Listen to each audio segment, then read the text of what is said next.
Greetings all, Ferrariman601 here. Welcome to another 1/18th scale model car review.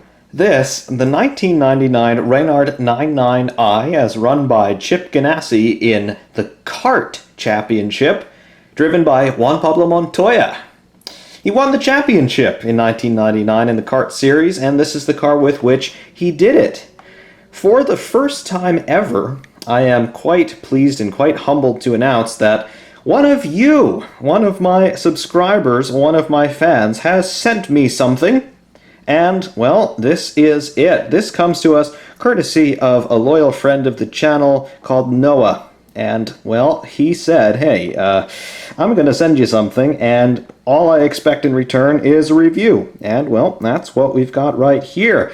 This showed up in a box at my front door today, and this was inside the box. It's really kind of surreal to think that, hey, you know what? There are some people out there who like what I do enough to think, hey, I want to send him something. So here it is. For the record, it is the first Champ Car kart model that I have, and honestly, is probably going to be the only one, because Champ Car, of course, is a defunct series nowadays.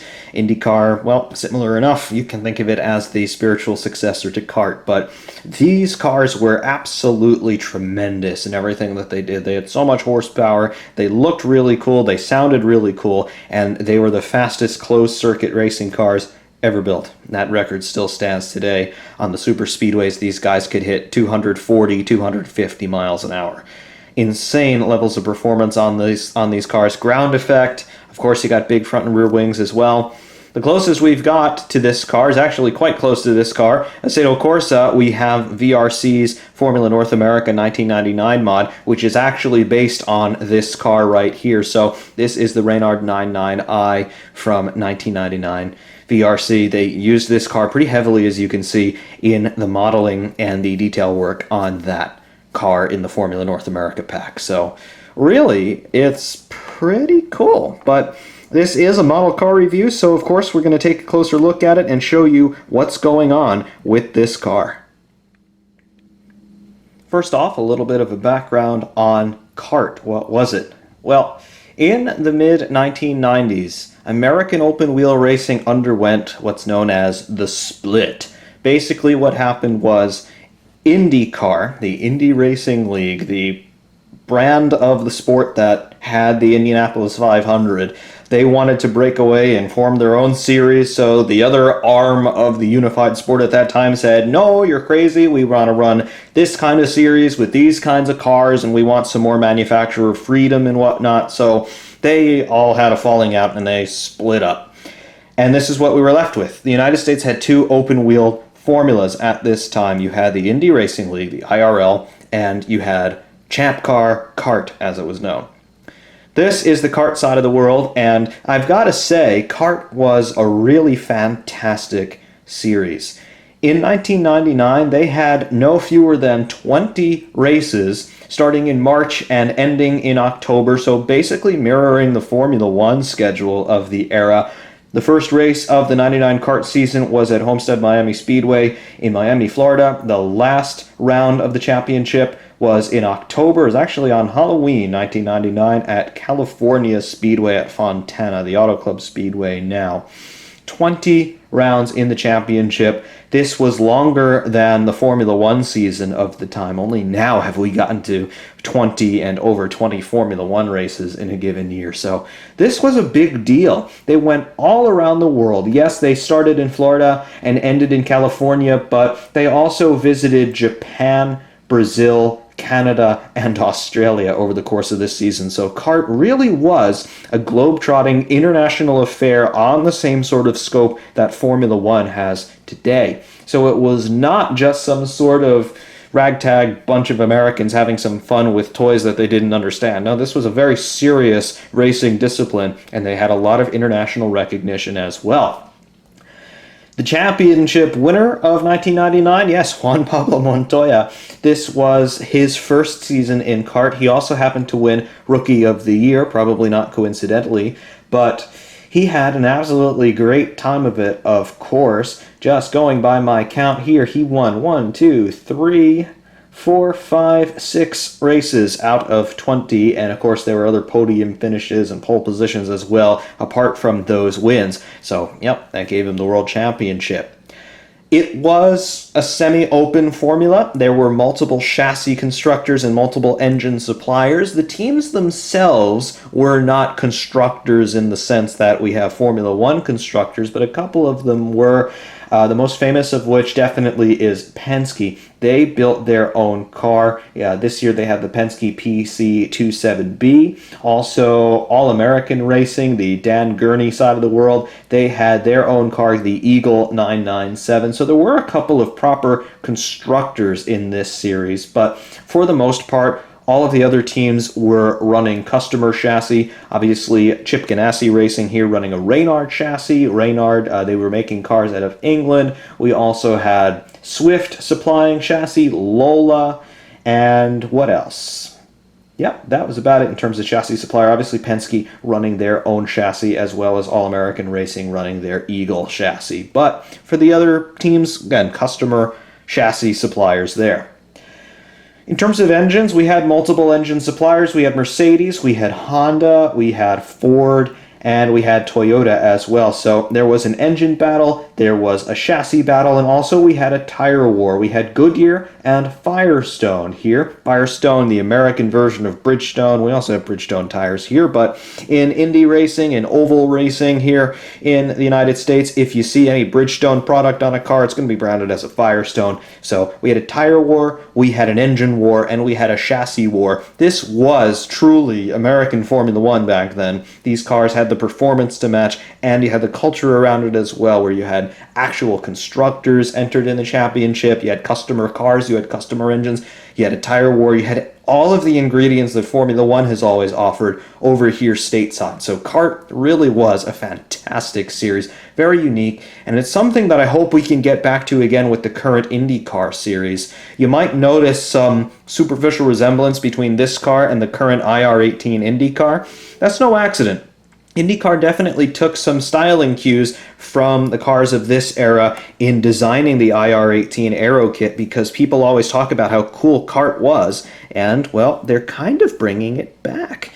You can take a look at what they're doing here, what Reynard are doing on this chassis. We have basically a ground effect car here. We do have wings front and rear, and this is the road course specification, so we do have rather sizable front and rear wings. But we have also got underbody tunnels underneath. You can see here, and if you take a look at my review of the VRC Formula NA 1999, you can see this, because this is basically the same car as that. But you can see across the front end here, we have got the very small radiator inlets, but they're backed up underneath by those strakes coming underneath the side pods. That's feeding the Venturi tunnels down there, and that's what's generating a lot of this car's downforce. Again, mostly it is a ground effect car, even on the road courses, but of course those front and rear wings do go a long way in producing some downforce. While we're here on the front end, let's take a look at what we have got going on with the front and rear wings. First of all, we have got the front wing, single main plane wing with an upper flap element, very similar to what we see in 2018 IndyCar on the IR18 Dallara, but here on the 1999 Reynard, pretty much 20 years in arrears of reality. Similar design. Very cool to see that. Of course, we have got all the sponsors of the day. Some of these companies no longer exist, but most of them are still here. And because this is a car that raced in America, I do remember pretty much every single company on this thing and all the logos as well. It's kind of interesting. Most of my models of race cars anyway are of cars that only raced in Europe, so, well, I don't recognize companies. But on this, it's a very different story. I remember Haveline. Doesn't exist anymore. There it is. Planters Peanuts. That does still exist, but they don't quite use that logo anymore. Dog Chow, Speed Stick, that's still the same. Hanes Undergarments, yep, and of course Fujifilm. This was still back when people actually put film in their cameras, yeah. But I remember it. That's cool. Technically speaking, what have we got? Of course, we have got slick tires on all four corners, and we also have this pushrod front suspension. It is a double wishbone arrangement, but you can see, if we take a look at the top side of the car, you can see that these wishbones are a little bit offset from each other. The upper wishbones are pushed a little bit arrears of the lower wishbones. This is probably for weight distribution reasons, and also because we have some pretty sizable track rods and anti-roll bars across the front end of this car. Remember, these cars have to deal with immense centrifugal loads as they're going around banked ovals, so probably some black magic going on there with the front suspension in terms of offsetting those upper and lower wishbones like that. But very cool to see. That's the only car I've ever seen with that particular double wishbone suspension arrangement. Of course, you can see the push rods there on the bottom side. You can see how they're actually curved a bit on either side. Initially, I thought that was damage on the model, but no, that curving profile is symmetrical on both sides, so that is evidently the way it should be. Pretty interesting, I must note. Taking a look along the side of the car now, going to a 3/4 view, there is our front wing end fent there. Very, very simple compared to what we see in modern Formula One, for example. No inverted U-channel there on the bottom, just a flat profile across with these very small inverted dive planes, I want to call them, right ahead of the front tires. Very nice to see that. Speaking of the front tires, here they are, Firestone Firehawks, of course. Slicks on ovals and road courses as well, except for the situations where we would be running in the rain. But you can also see there, once the focus comes back, you can also see that we have some lettering there on the tire sidewall. I can't quite make out what it says, at least not here on the camera. With my eye, it's a little easier to spot. I'm seeing some rubber embossing there. B1078F there across the top. And below that, there's some more lettering. I can't quite make out what that says. Perhaps you can make it out on the video. The screen I'm looking at is very small, though. I can't quite read it there. Regardless, moving down the side pod of the car now, very different compared to what we see today on the IR-18. The IR-18 has a very wide floor that protrudes well beyond the length of the side pod there, from the side of the monocoque down to the ultimate extent of the side pod. Here the side pod goes all the way out to the edge of the floor, as it were, and the side pod underside is part of the downforce generation in the ground effect solution there. A little bit of floor extends beyond the side pod, but you notice that it's not feeding any sort of diffuser here. The floor just kind of cuts off ahead of the rear tire. This is similar to what Formula One still does in terms of trying to limit the amount of sealing that you can get around the rear tire there. Again, just trying to slow the cornering speeds down a bit, but similar solution going on 20 years ago in kart. Back top side, you can see these little flick-ups ahead of the rear wheels. This is very similar to what we saw in Formula One cars around the same time. Again, just trying to take some of that air spilling out from the top of the side pod and a little bit of exhaust air from the radiators as well, just squirting that over the top of the tire, keep it out of that rotating turbulent air. Along to the back side of the car here, what have we got? Well, we have got ourselves the rear wing, as you can see. And we have also got our double wishbone push rod rear suspension as well. Very nicely done. You can also see the prop shafts coming out from either side of the gearbox toward the rear axle, driving that rear axle there. Very nice. The underside of the car, you can see where we have got our exhaust there. Those are the two vertically mounted outlets there, top and bottom, one on each side.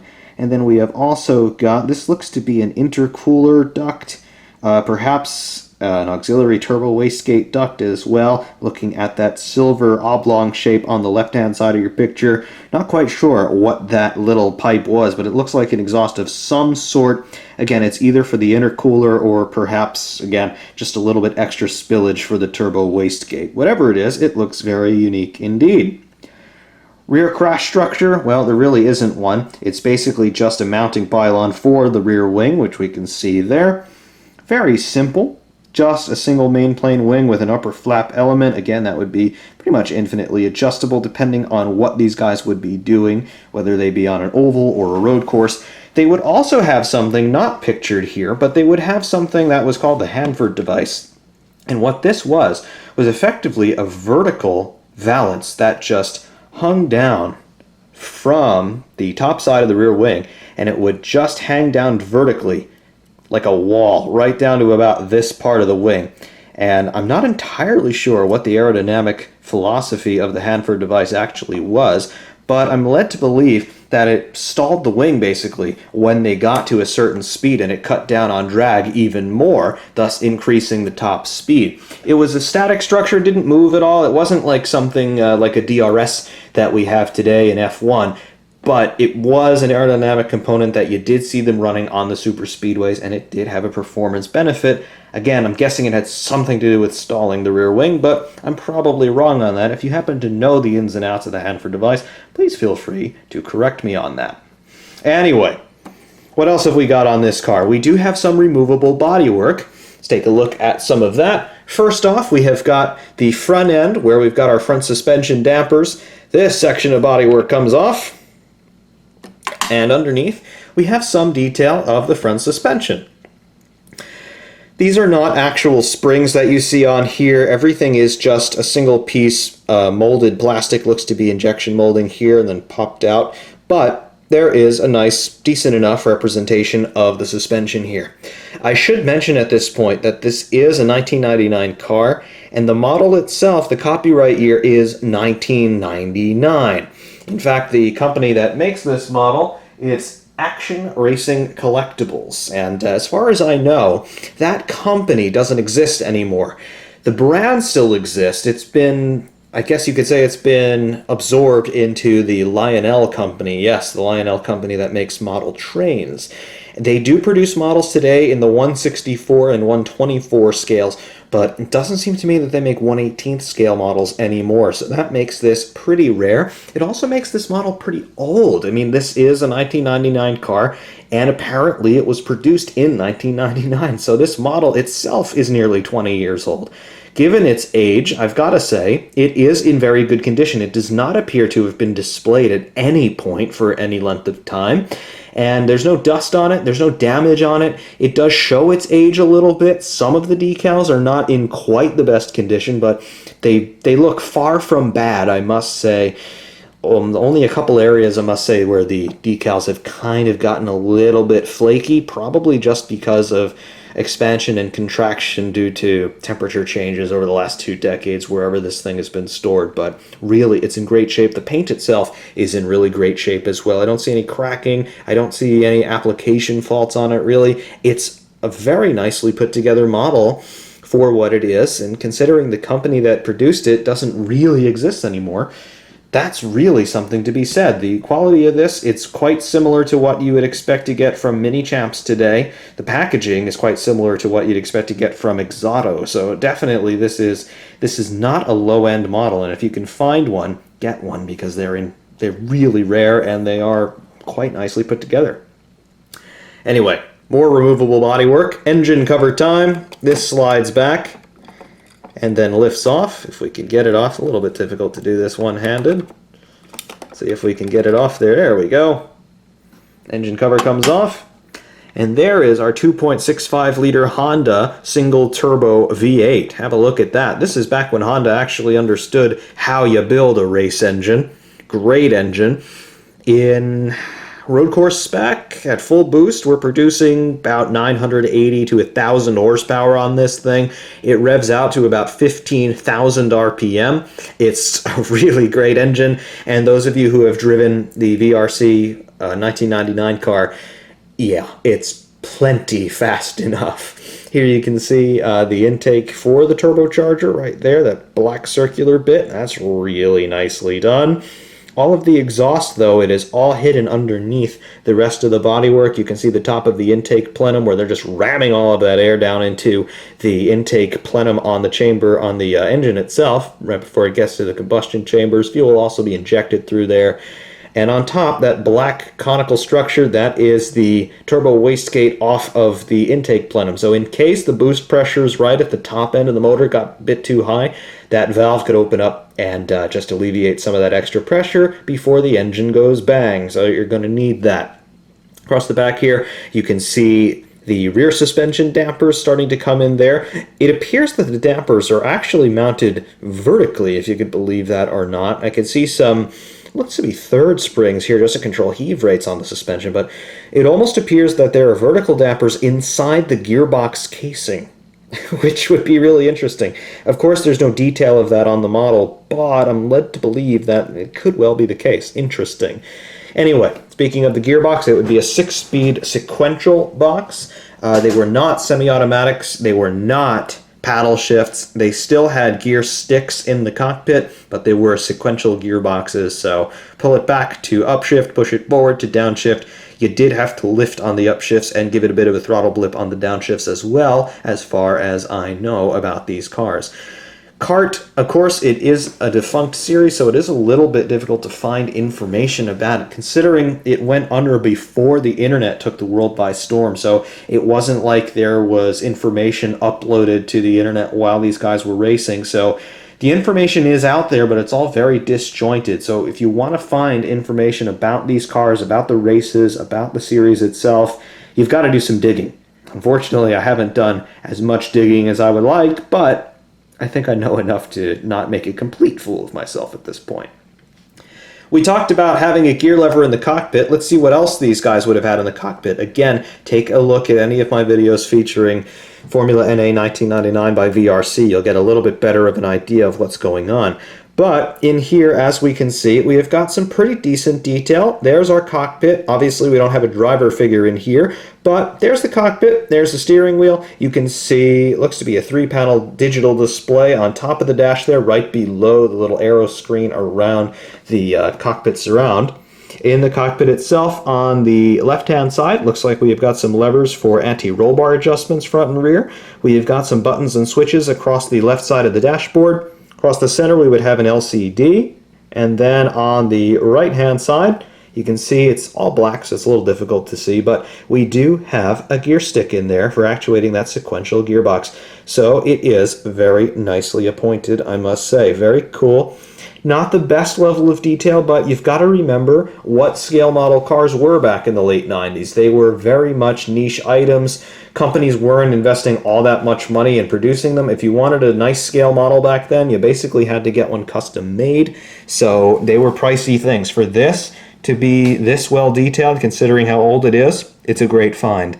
Seatbelts back here, they are actual fabric. Photo etch buckles in there as well. Really, they did a very nice job on this car for what it is. I mean, subject matter, I'm sure that these models were pretty popular internationally, but as far as the American audience, I'm not entirely sure how many people would have bought them, but I'm very happy that at least somebody bought one back in '99 and then hung on to it for as long as this, because this is a really cool thing to have. I've got to say, it really, really is. I didn't even know that they made these models, quite honestly, and now I've got one. So it's really, really cool, and of course, very, very thoughtful of Noah to see one of these on our favorite internet auction site and to say, hey, I want to send this to you. Anyway, let's just take a little bit of a closer look at some of the sponsor graphics there. Yes, Oreo and Dog Chow there, occupying the end fences there on the front wing. STP, the fuel and lubricants company there, they're still around. Firestone, of course. Energizer, the battery company, they're still around. Suave, the soap and deodorant company. PPG, that was the title sponsor of the kart series back then. That's on the roll bar, as is Target Chip Ganassi Racing. They're still competing in IndyCar. Bosch doing the electronics on the car. Powered by Honda, Coca-Cola, Fujifilm, Gillette, Speedstick, St. Jude Children's Research Hospital. They're still around as well, I'm glad to say. Rear wing end fence Cheerios, Kleenex, and Haveline. Basically, the only company that's not with us anymore on this car is Haveline. I'm not entirely sure what happened, but they're not there anymore. Anyway, the only fault that I can see on the whole car is this decal right here. Number 4, you can see the top section there of the 4, it has chipped away. Again, this thing is 20 years old.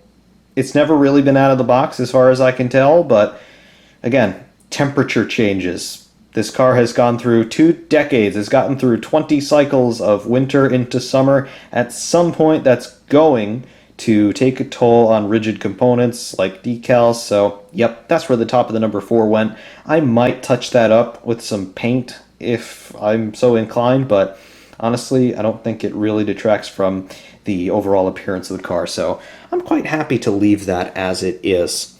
Aside from that, though, I've got to say this is really something very unique. Not only the car itself, but the circumstances in which I've come to have it. Again, I started this whole YouTube thing just because I liked sim racing.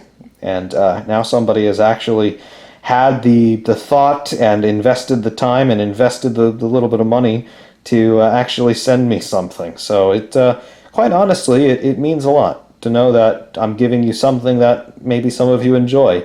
And somebody wanted to express that appreciation and also wanted to see how they could influence the content I could make. So here it is. Again, big thanks to Noah for keeping me in mind and for sending me this, because this is something that never would have crossed my radar otherwise. And, well, I'm kind of surprised that it wouldn't, in hindsight, because this is a Juan Pablo Montoya car, and I love this guy. He was, honestly, to this day, he still strikes me as one of the most purely talented race drivers we've ever seen, and I've always loved him. I've followed his career, and I was very sad to see him leave Formula One. I was very happy to see him win the IndyCar Championship in 2014 after being absent from the series for a long time, basically to race in Formula One. And here's his first major championship winning car. Very, very cool. So again, a big thank you to Noah, and a big thank you to all of you for sticking with me here as we're rambling on, as I'm trying to figure out things to say about a car that I don't really know all that much about. But hopefully you found this one interesting. It's definitely a very interesting model. And again, thank you very much, Noah. Until next time, though, Ferrari Man 601 saying thank you very much for watching, and of course we will see you soon.